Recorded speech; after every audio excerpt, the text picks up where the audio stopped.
Hormis au travers de deux Mitsubishi rebadgés, Citroën n'avait pas jusqu'à maintenant investi le créneau des SUV compacts. Cette catégorie représentant désormais plus d'une vente sur 5 en Europe, il n'était plus question d'en être absent. Déjà commercialisé depuis plus d'une année en Chine, le C5 Aircross arrive enfin chez nous. Esthétiquement, ils se font parfaitement dans la gamme actuelle avec sa calandre à double étage, ses ersatz d'air bumps en bas des portes et ses feux arrière tridimensionnels.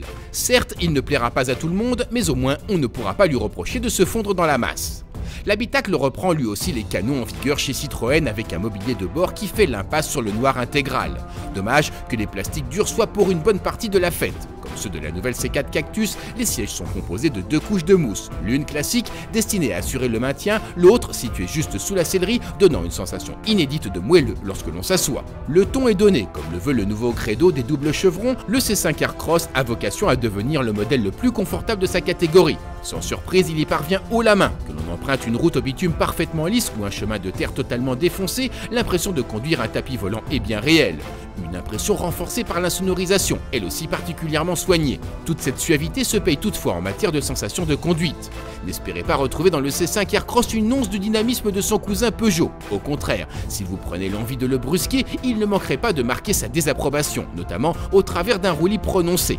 De toute manière, le couple 1,6 litre turbo 180 chevaux et boîte automatique à 8 rapports se distingue beaucoup plus par sa douceur que par ses performances.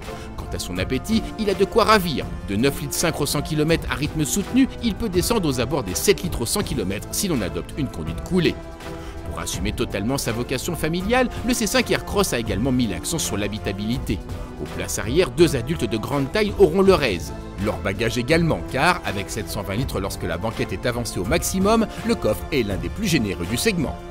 Même si le tarif ravira les familles, la version haut de gamme de notre essai s'affiche à 36 250 €, tout en affichant complet au chapitre équipement, tant sur le plan sécuritaire, projecteur full LED assistant à la conduite, que du confort, haillons main libre, siège conducteur électrique.